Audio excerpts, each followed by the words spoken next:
A lot of people are trying to leave Haiti, but I just landed. This isn't a story about escaping. It's about returning. I came here to meet a woman who left behind everything familiar. A teaching job, comfort, and routine to move to a place the world keeps telling people to flee. But maybe this story isn't just about her. Maybe it's about what happens when we stop running from where we came from and start trying to understand it. The moment I stepped off the plane, I felt it. The rhythm, the noise, the heartbeat of the people. My people. I met up with my videographer. He goes by the nickname Maestro. We grabbed a taxi to our location about 3 miles away. The driver quoted us $50. Maestro said, "That's the airport rate, or when they think you're just not from here." It's kind of crazy. I was born in Haiti, but they can spot me as easily as they would a white American. The roads were rough in some spots, but when we finally arrived, it was worth it. The Airbnb we shot in was beautiful and owned by my guest Dorothy Jean. Dorothy was calm and grounded, the kind of person who seems to belong wherever she is. She moved here from Texas to build a new life, not for fame, but for purpose. Dorothy moved from Texas to Haiti, not an impulse, but a conviction. She built a large following on TikTok documenting her journey, showing the beauty of the struggles and the rediscovery of what it means to start over in a place where people are afraid to go. Her story isn't polished or perfect. That's what makes it powerful. When I started it, I was like, I don't want to just stick to one thing because I have not all my friends are in law enforcement, one, and I don't like niches too much, so I wanted to expand a little bit more. So yours was just good. I was going through TikTok and I was like, man, this is really cool, So with that, we'll start. It's kind of hot, but so. I grew up in between, I like to say Louisiana and Houston. Kenner, Louisiana, a little outside of New Orleans because that's where I spent my middle school, high school. That's where the core of my ideal of childhood really was. We moved around a lot. My parents obviously migrated from Haiti, and so we've lived in a few different states, but Louisiana and Texas are where I like to tell people I'm from. I actually ended up in Houston as a result of Hurricane Katrina. So I'm a Hurricane Katrina evacuee. We went to Texas to evacuate from Katrina, had no idea we would stay in Texas, and then a couple of months later, my parents had decided they wanted to stay in Texas. And so I had been in Texas for just since '05, so first year of high school, 9th grade, all the way to college, graduated, bought a house, was teaching. Haiti was nowhere near my plan at one point. I graduated, my degree was in English because I wanted just a degree that was more broad, not in education. So I worked not as a teacher, but in education, not as a teacher. I was a daycare inspector, childcare inspector. I did a few other things. And so by the time I started teaching, I was more 25 because I did my alternative certification.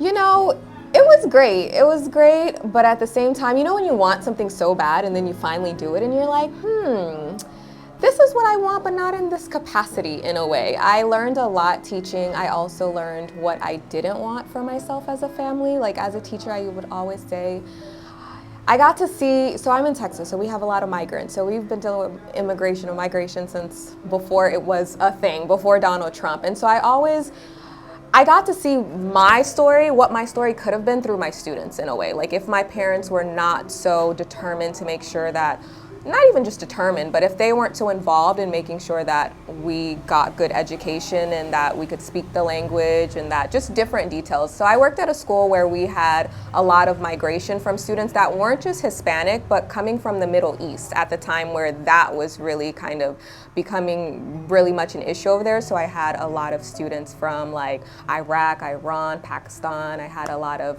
the school itself was run by Turkish folks, so there were a lot of Turkish students. So I was coming across a lot of students that were like educated, worldly in a way. They spoke English, they spoke multiple languages, but like they struggled with like comprehension and just a lot of details. Like they struggled with school in a way that was just different, in a way that only a migrant could understand. So the school I went to was like 80% immigrants in a way, yeah. It was more common to be not American at the school that I first taught at.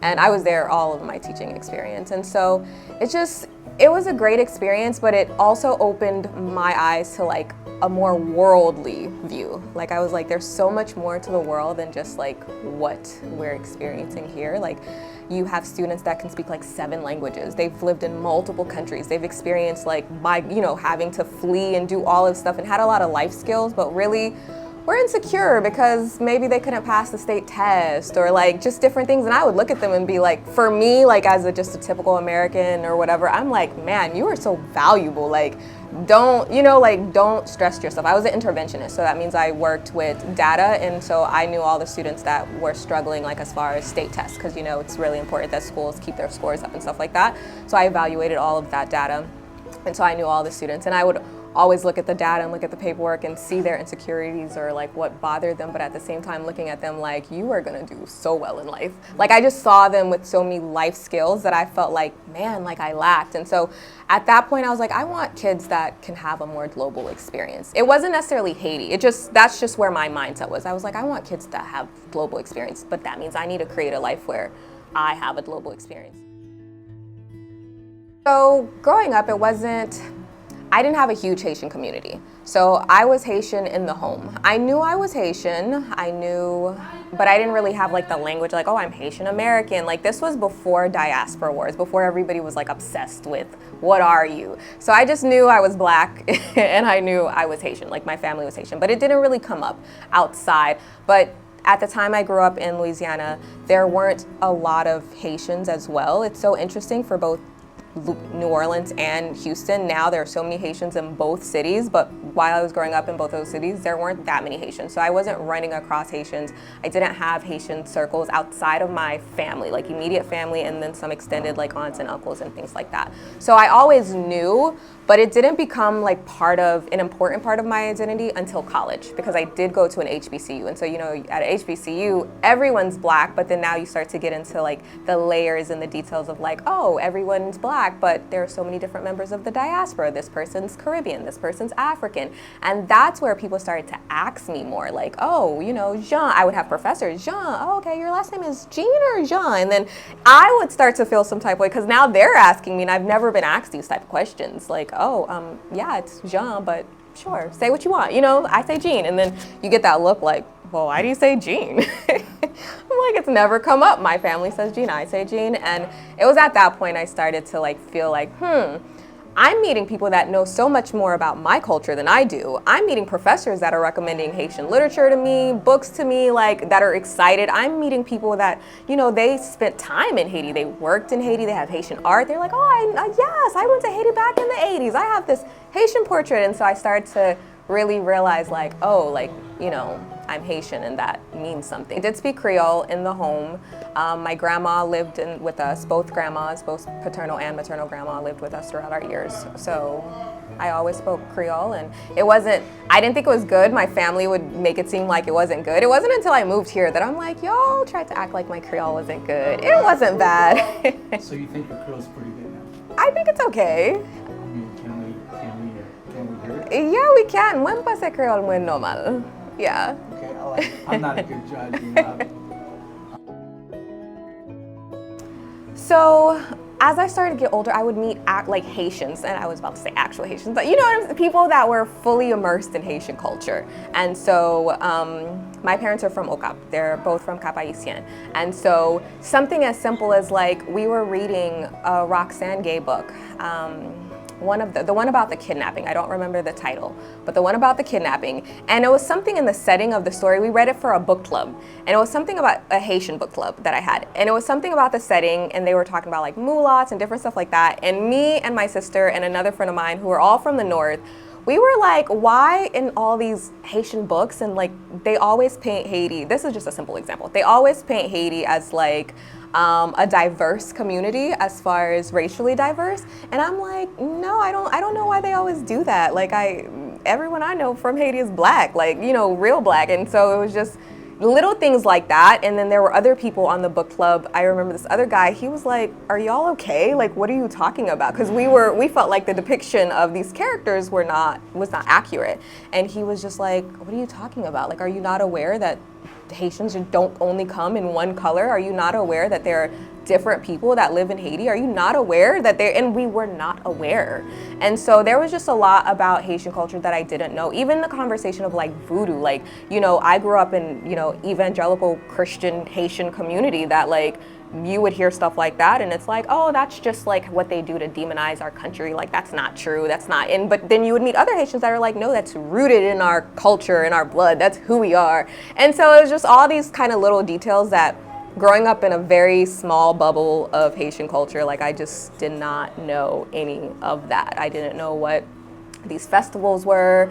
I didn't know Haiti was primarily like Catholic in a way and what that meant. Like I just had no ideal. And so outside of culture and outside of food and language, I would show up to Haitian spaces, go to Haitian events, museums, and just be like, oh wow, like, you know, what is this? And so that's when I started to kind of just read more and do more. So I just found like the strength. And so I've always known Haitian people to be excellent in a way. So I didn't grow up in the experience like Florida. Like I know you grew up in Florida, and a lot of different people grew up where they got called names because they were Haitian. They, you know, just a lot of this negative stuff, or like they say this stuff in the news and people are like, you know, they're embarrassed to say they're Haitian. I did not grow up like that. Being like, most people did not even know what that meant when I would say, oh, I'm Haitian, or my parents are from Haiti. Like only a few people would know. And I would run across educated people that knew. So there was always this experience with Haiti on a pedestal in a way, like in the most purest way.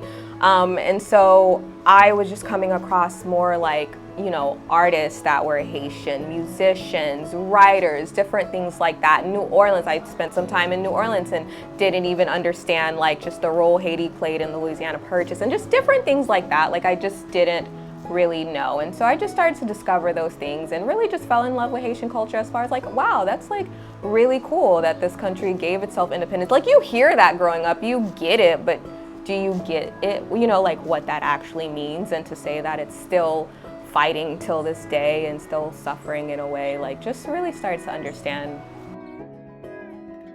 So it was around COVID. So I started teaching, I'm doing great, I'm living life, I'm excited. Then I start working with this organization that does financial literacy, and I really start having conversations around like wealth and finances and really just planning my future financially. Like, okay, this is what I want. And really started to have more conversations. Like I said, as a teacher, I knew how I wanted to raise my family. I knew different things. And I was like, oh, I need to start prepping for that stuff now, financially, both personally and things like that. And then at the same time too, like I started to take my faith more serious as well, and like praying about things. And then I did this program called Freedom with my church, Hope City Church in Houston. That was unrelated at the time, but I did this program. It was 12 weeks called Freedom. At church, I went to church one day and this person just randomly, she was sitting at like a sign-up table. She was like super tatted, you know, just random. And she was standing at a sign-up table outside during service. We were late to service, me and my friend. We were late to service, so we couldn't go in because it was too full. And so we just ended up staying in the lobby, and she just was in the lobby at a sign-up table. And she started talking, you guys should join Freedom. And I'm like, what is that? She couldn't even really describe it. She was like, I don't know. We were like, is it a class, is it a program? She was like, not really, but you should just join and find out. Like, it's great.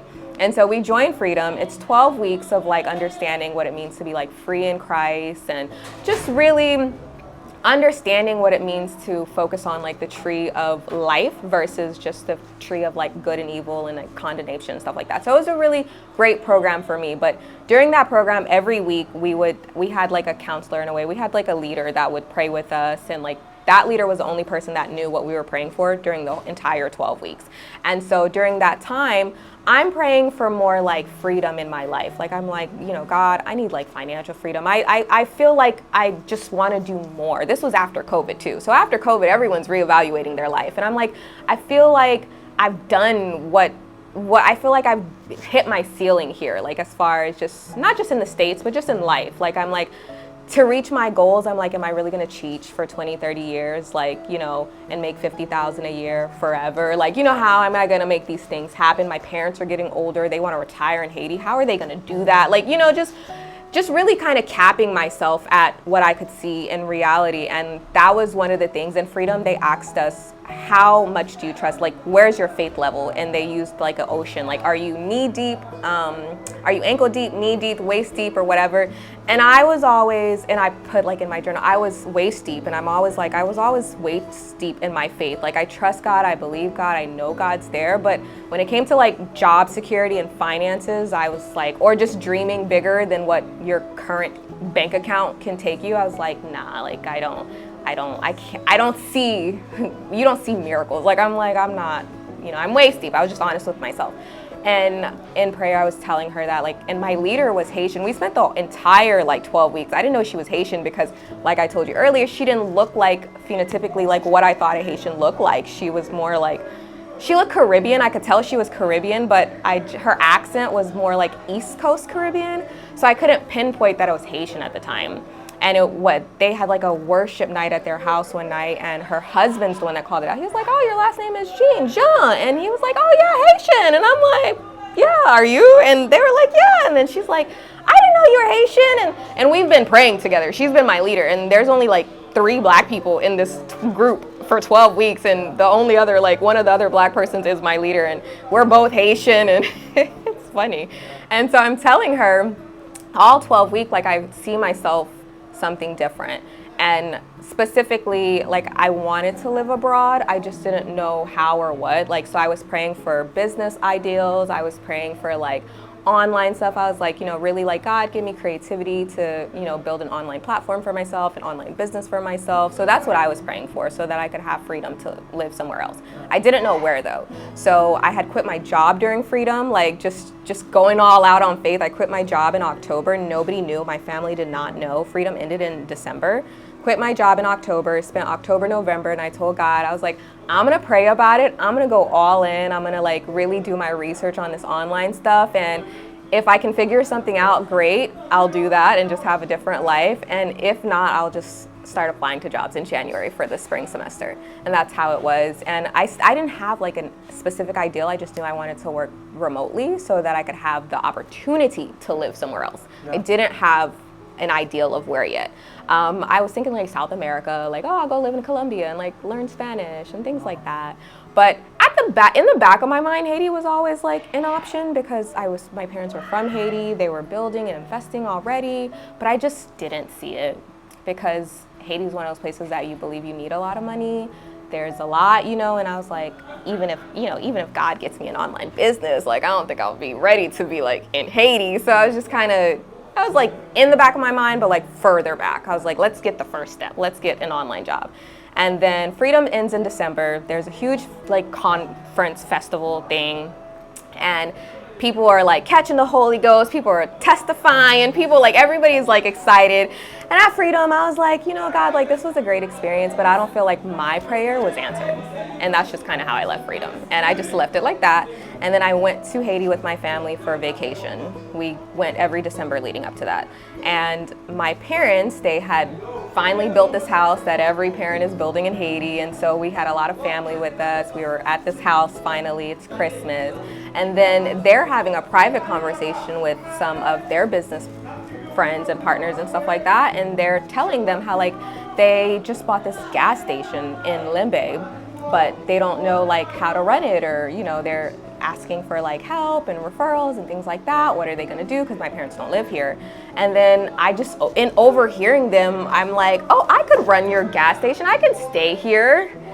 And that's literally how that happened. I had no clue they were looking into buying a gas station. I didn't know anything about that. And I lived on my own in the States too, so I didn't live with my parents. So it's like they're working on their goals while I'm just like out here unemployed, like trust in God. And then it just works together. And that's why I jokingly tell my parents that I feel like my desire for like financial like success and generational wealth and all of that came together with their like desire. I feel like God blessed them in a way to bless me, because I didn't grow up with parents that wanted to go to Haiti either.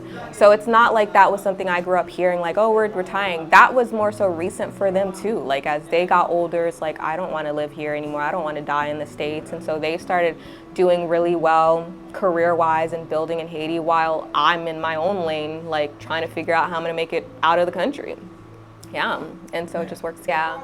I'm just learning, so this is after I'm realizing that I'm faith deep, like I'm waist deep. And I know that, you know, to trust God is to trust God, like as you would anybody else. If I trust my parents, I trust my parents. There's no, oh, I kind of trust them, but I'm doing my own thing. And that's where you get into like lukewarm Christianity. And that's where you just get into like, that's not faith. If you're gonna trust it, trust it. And so I was kind of trying to be that person. I want to trust you, God. I want to trust you, God. Was he speaking to me audibly? No, it wasn't. It was just more so a movement, like a move of God. Like even with my job, I didn't want to quit my job because like I told you, security, like I grew up with Haitian immigrants. There's no my mom's the type, I tell her I hate a job and she's like, well, you stay there, you do a good job, and then you give a proper 2-week notice when you have something else. Like she wasn't for all of that quit and figure it out type stuff. And so I just grew up just very much professional in that sense. Like I knew I had never quit a job like that, like with nothing planned. And so at the job, this was the first year we're teaching after COVID. So many teachers did not come back. There's so much going on. These kids lost 2 years of school. So there's a lot going on. And I was an interventionist. I never had like a full class for myself. I would do pull-outs. I would pull kids out. And so this was the year where I was like, if this happens, I'm not staying. If this happens, I'm not staying. Everything that was going on at the school was hectic, and I was like, I'm not staying. And then everything would happen, and then one thing would happen, and then I would stay. Another thing would happen, and then I would stay. And then the third one was a teacher had left because he was overwhelmed. And so we all kind of knew like they're gonna give his classes to somebody. I'm like, no, we're all overwhelmed. They need to get another teacher. That's why he's leaving. And so I was like in my mind, because I knew I was the only one on the English team that didn't have a full load of classes. So in my mind, I was like, I know that they're gonna give me Mr. Scott's classes. I know it. And if they do that, I'm not going to stay here. This was like after other things had happened. They call me in a meeting and they ask me first. They ask me politely, do you know Mr. Scott's not here? Are you okay taking his classes? In addition to the work I already do. And I was like, no, I'm not okay taking his classes. And they say, okay, cool. Like they act like it's cool. And it's fine. And I get them from an administrative level too. They had no other option. So I got it too, but still it was a no for me. And like a few days later, that was like a Wednesday, by Friday after work, I got the email that was like, starting Monday, you're gonna have all of Mr. Slatt's classes. All of them. So I didn't even have a planning period. That's how bad it was. So, cause like his planning period was a period I had class too. So I just had no planning period anymore. I just had all these classes, all these students, and he taught 9th grade English as well. So it was just like a lot. And I called out sick Monday because I needed to reflect. I was like, I'm not starting Monday. I'm not starting when they say I'm starting. And so I went back Tuesday, a week of that. And I was like, just thinking to myself, you said if this happened, you weren't staying. And this is like 3rd strike, Dorothy. Like you said you weren't staying. And then so Friday, I was talking to another coworker of mine, hyped myself up, and I was like, I'm not staying. And then boom, I just put my 2 weeks notice in. And then I went home Friday like, whew. You're crazy. Just like, God, we're going to be an online millionaire. Yeah, That's gotcha. Yeah. All I had was a Squarespace website. I had no plans. I had no plans. I knew I wanted to do like digital products, like Bible study guides, like things like that. So like I have an Etsy shop with like Bible study guides. So I knew that, but and I knew I wanted to blog, but I didn't even really execute it. Like I wasn't really even execute. I was like more so October, November, I was more so taking online courses of how to blog and not actually blogging. So by December, I knew that I was like, I'm probably going back to work in January because I failed. I failed at this greatly. And so it was kind of one of those moments too where I was a CPR first aid certified trainer as well, so I did some of that, but obviously that wasn't enough to like be my full-time job, and that still wasn't online. That still was tying me to like physical places, but that just kind of helped roll me over.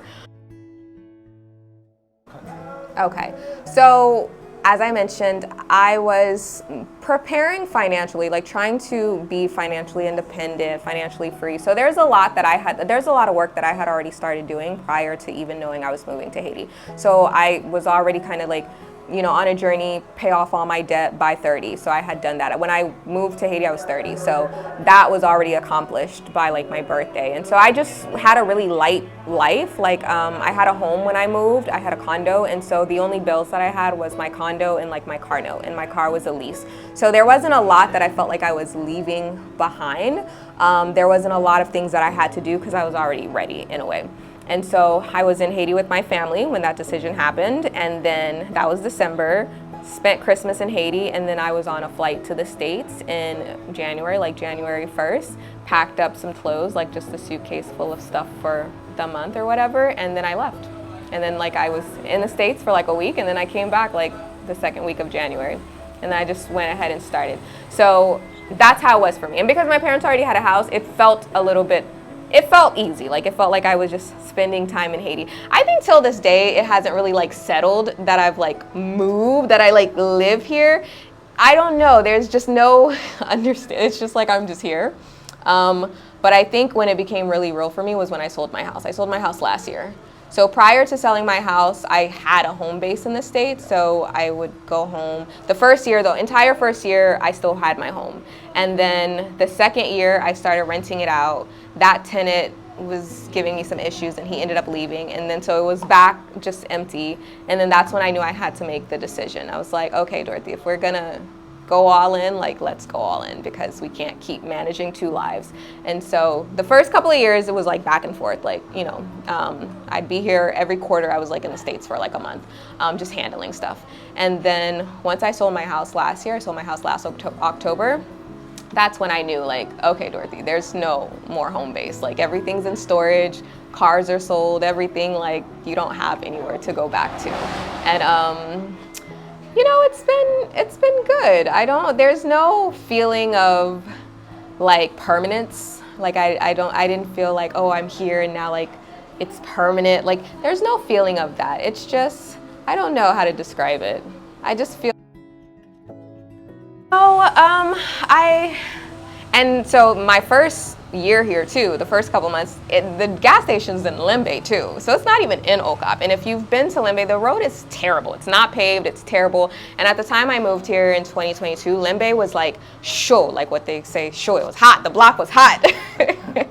Like they had like a small gang situation that was rising, but not like in Port-au-Prince. Like they more so were fighting for like local things, like they wanted roads and things like that. But they were kind of growing aggressively, and so everybody was really concerned. But for me, I knew that I had to make it work because, I don't know, I just came in and went in like go mode. Like I was in go mode. Like I just got here and I was like, oh no, like now I need to like make it work. Because I knew the first year I had a lot of support from my parents, but it was very clear that like if this doesn't work, like, you know, you're on your own. Even at, you know, so I knew that I had to like gain stability and gain stability fast. And Haitians are also, because people will ask, like, do you feel like people take advantage of you because you're American or whatever the case may be? And I'm not going to say that they do that just outright, but I knew that I didn't want to be dependent. Like, I didn't want to have to depend on people to drive me places, to do things with me. So I was really focused in that sense. Like I got here and I started working like immediately. Like I was going to the gas station every day, trying to figure things out. When people would go handle things, like, let me come with you. Like I was very much like out and about. So I don't really, it was more so like at night because I would like be at home like by myself, and that was, but it wasn't a feeling of sadness. It was just kind of like, wow, like I'm really here like with no real, like I don't know what this is gonna be. Day to day was every day I'm at the gas station. Every day I'm at the gas station. We have like a bar at the gas station as well that needed to be open. So going there, shopping, different things like that. So it was more so day-to-day management, also trying to open a bar. And then this building was here. I hadn't started Airbnb immediately yet, but by the end of the year I had started Airbnb, so also thinking about this space. So I always had something to do. And then real quick, and then my parents, they purchased a lot of stuff, they had a lot of stuff, but the legalities of those things weren't necessarily correct either. So also trying to make sure we have paperwork for these things, following up with that, working with my lawyer, like I had a lot of work to do. Good rhythm, good flow, I would say second year. So when I started dating my boyfriend, that's when I really got like, okay, now I'm comfortable. The first year, it's like I had done the first year was like my freshman year. I had done like orientation, like I was orientated, I knew what I needed to do.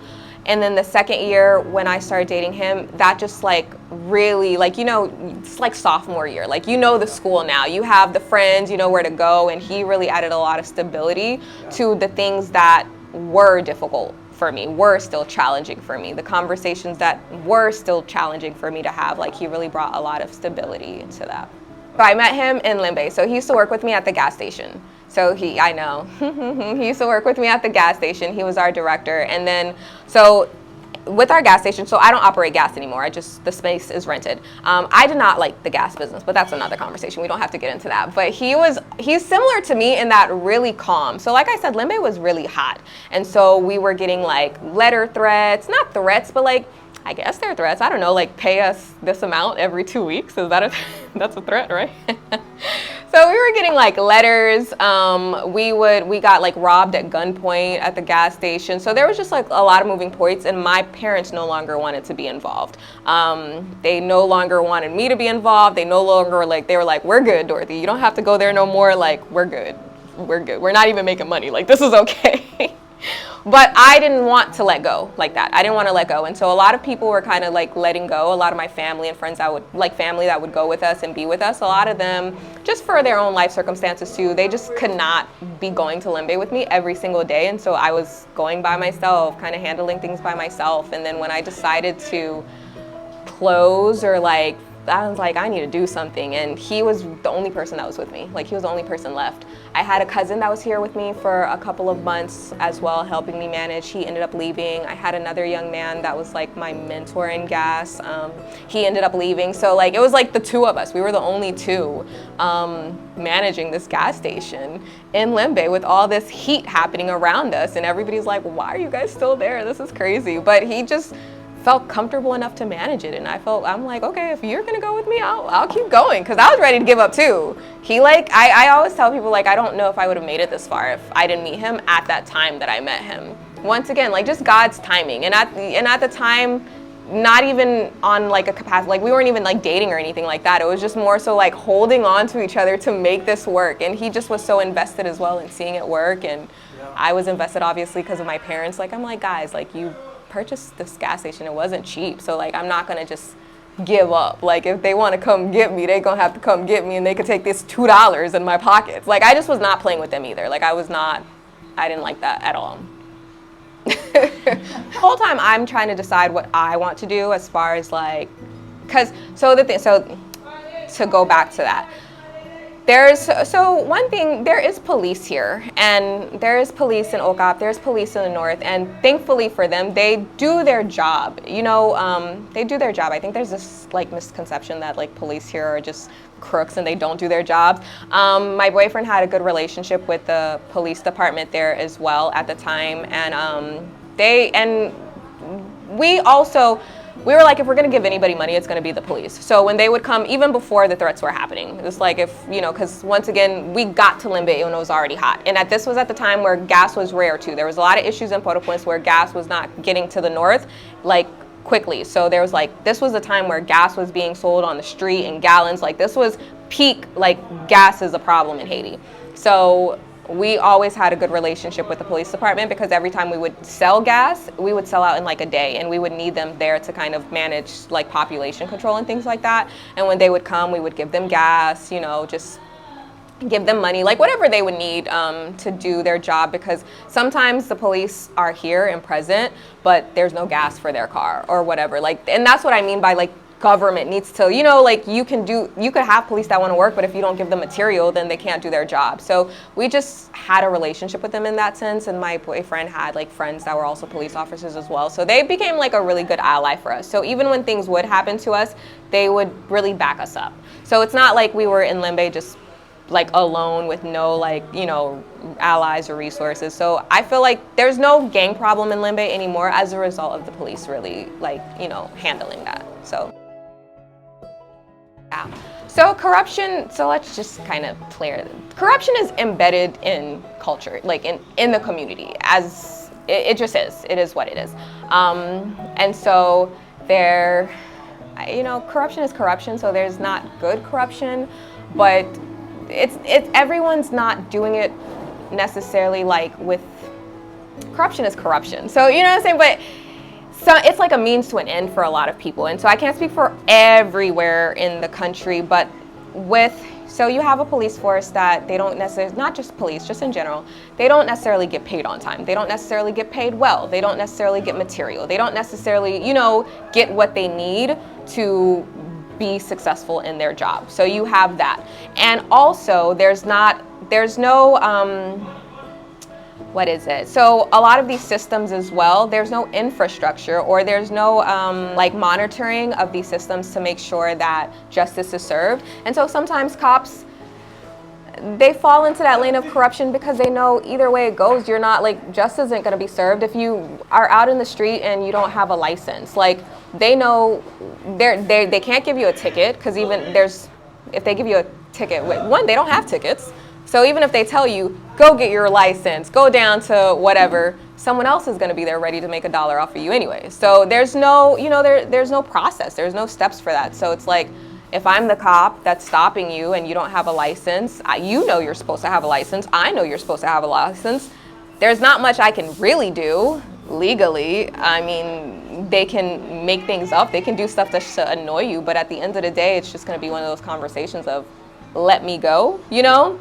It's not a direct conversation. It's not like, hey, you don't have a license, give me $50. Like, it's not that, but it's just kind of like that exchange in a way. Like, so for me, that's what I mean. Like, you know, and that's not only their fault. Like, if they had accountability as well, where it's like they know they go out into the streets, this is what, like, I'm not sure how that works, but if you write a ticket, there's somebody that knows you wrote a ticket, you know? There's somebody that knows what happened to you on the streets, where that's not the case here. They're kind of out there on their own, for good and for bad. Bad stuff happens, they're out there on their own as well. If I pull out a gun on them, they're out there on their own as well. So it's that. So everybody's just kind of like looking out for themselves, and not just cops either, like taxes and things like that. You'll go to a tax office here, you know, a tax office. You need to pay your taxes. You're trying to be legal. You know, you're like, let me get my stuff together. And you get there and there's no, you know, they'll just make something up based on what you look. Oh yeah, your taxes is, you know, $10,000, and you're just, there's no protection for you either. So that person, whether it's actually $10,000 or not, the person knows you why you came to get your taxes. They know you need paperwork. And so it's like, well, I can get you the paperwork and maybe pay me $3,000, you know? So everyone's just, but once again, there's no accountability. There's nobody coming to say, okay guys, like this is all the places, businesses in our jurisdiction, like who paid, here's the list of people that need to pay their taxes, who came and paid today. There's none of that happening. So everybody's kind of doing what they want. Like, I don't see a future without our government being reformed. Like, I just don't see it. And I see the good work that they're doing in Cap-Haïtien. I see what they're doing at Wanamint. I see what they're doing, but all of that is like private dollars. All of that is, you know, people donating and funding the diaspora, building the canal, different things like different things like that. But that's not how a country, you know, functions. That's not how things function, because at some point you're going to hit that wall, you know? So for me, I think all things can happen at once. Like, we can do good things in OCAP, we can do good things other places, but we're still not addressing the elephant in the room, which is the fact that we have a, you know, a unproductive government. We have a corrupt government. Like, there's no way around that. And so it's slightly bothersome when people try to talk around that, because the reality of you living here, you know, we can clean up trash all day. I can get outside and clean up trash all day, but if there's no system in place to come and get it, if there's no government that I can trust in, and I know that I'm gonna clean it up, they're gonna come get it every Monday, every Friday, like there's a system in place,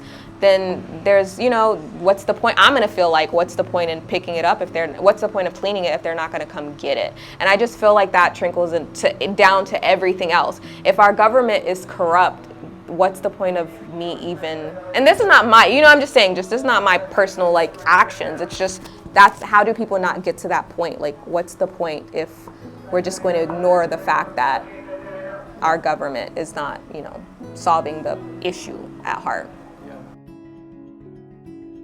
But for someone that's never been self-employed, and like for the past couple of years I've been like self-employed, I feel very good. I feel very like confident in myself and just what I've been able to do here. And the only thing that I feel like stops me here is money. Like, I don't feel like I feel pretty good. Like, I'm just kind of like, okay, like we're gonna keep going, keep pushing.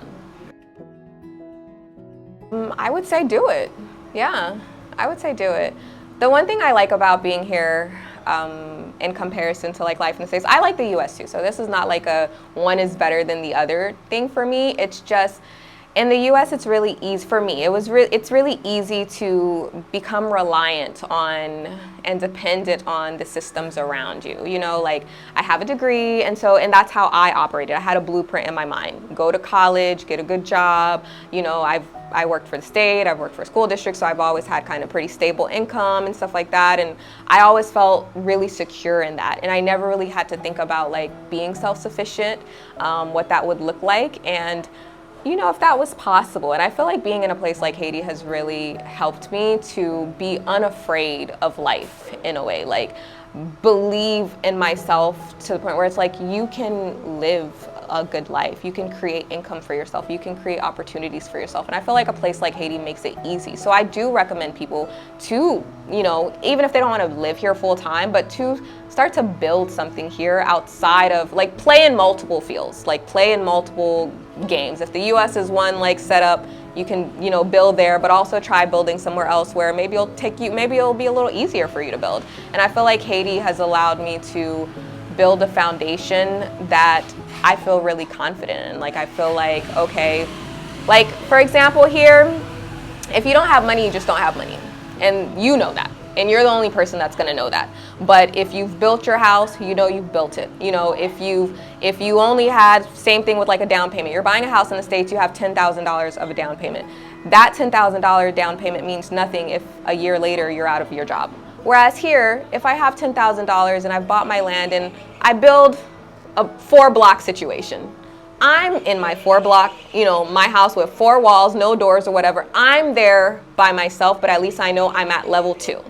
And I'm like, okay, now I need to get to level 3. Like for me, I feel like the game is just simpler in my mind. Like it's like, okay, I don't feel like I'm taking steps forward just to get pushed back. Whereas I feel like sometimes it's easy in the States to feel like you're getting pushed back. Like if you go to school and then you can't work in your field, then you feel like, oh, I've taken out all these loans and now I'm pushed back.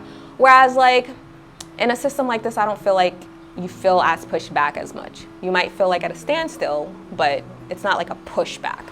And so, but both are important. And I think, but I do feel like as like Haitian Americans, sometimes we feel like, oh, that's just Haiti. We don't have to, like, there's nothing to be done there. There's nothing to be built there. But you just never know. You never know where tomorrow's going to take you. Same thing for other diaspora members or people from other countries. You never know. And money can go so far in countries like this. And so I wish I felt the way I feel now, like years ago. I would have done this straight out of college. Yeah, even if I didn't live here full time, I would have spent my summer vacations here. I would have, instead of renting out, you know, like Haitians, you want to move out and parents think it's so crazy. Instead of moving out at 20 something, I would have just invested here and had like something going on. You know, I think they've received me well. They've received me with curiosity, you know, with curiosity as to why I've chosen to stay. So initially when I was kind of going back and forth, everybody was kind of like, okay, they get it, you know, typical like Jaspoa back and forth, that's fine. But now as I'm here a little bit more consistently, there's more of that curiosity. Like, why are you here? Like, why have you chosen to leave your country to come here? And so at one point I did feel like there wasn't as much grace towards me, because I feel like for them it's like, yeah, you may be experiencing some of the same frustrations, but this is a choice for you, whereas it's not a choice for us. And so sometimes there's kind of that, like, you know, that little like lack of, sometimes you don't feel understood all the time because people necessarily like can't, or they just can't understand why you've chosen to stay. But for the most part, it's been good. How do you overcome that? You know, I think I'm over it now. Like, I'm over desiring to be understood. For a long time, I fought that, like, even within my own community, my friends, family, even within my relationship, like trying to get them to understand why or what my experience could be like. But there's just, you just get to a point where you're like, everyone's not going to understand you, and that's okay, because it's a level of privilege in a way that allows you to like migrate to another country for a different opportunity that everyone won't relate to, and that's fine as well.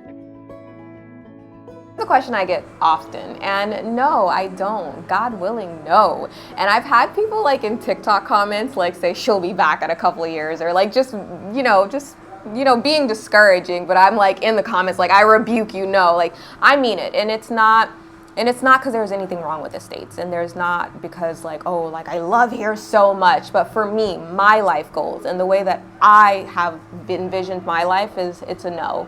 Like, I feel like you work so hard to finally build up the courage to leave, a place like the US, or to step out on faith and build something different in a new country, in a country like Haiti. It's like the thought of going back, it's like, what would I be going back to? Because like now my goals are completely different. My goals are less like focused and centered around, like my ideal of success is different now. It's less focused on like, societal success. It's less focused on traditional, like go to school, get a good job, things like that. Like it's more like, what can I do? What can I build? What can I create? How can I change my life and the lives of people around me? And because that vision is so much different, it requires the location I'm in to be different as well, to create that vision, to like allow that vision to come to life. And so to go back to the US would be for what? And typically when people ask that too, it's more so like, would you go back to work? Would you go back to, that's typically what they're asking, like, when are you going to go back to life? And that's not something that I desire for myself. What's your TikTok page? Yeah, so my TikTok is thejourney.group. That's also my website. I've tried to change it to my name, but it just won't let me change it. I was trying to change it before I even blew up, and I'm like, I guess we're going with the brand. So it's thejourney.group. And I knew I always wanted to do social media and TikTok, and that was something that I was like kind of building myself up to do. Like, we need to get on TikTok, we need to share this experience. And similar to like how I ended up in Haiti, very much like a God's timing thing. I was posting TikToks consistently about my experience, and I had a few people watching and relating to the story, but I hadn't really grown yet, and I was kind of complaining about that a lot to myself and just my inner circle, like, I hope I could get 10K soon, I hope I could get it by the end of summer. Summer came, it wasn't seeming like it was gonna happen. I hope I could get it by the end of the year. And then somebody like shouted me out, and then boom, I had like 12K like within 48 hours. So my advice to people would be to be consistent because you genuinely never know who's watching. And it takes that one moment, it takes that one person shouting you out, it takes that one interview, it takes that one conversation, that one opinion that takes you to a whole nother level. Before that, I couldn't really understand how people went viral. Like, I'd always kind of ask myself, like, how do those viral moments happen? How does somebody wake up with 1 million followers? And I never really got it, but now I get it. Like, if you're consistent and you work hard, it takes that one moment, and next thing you know.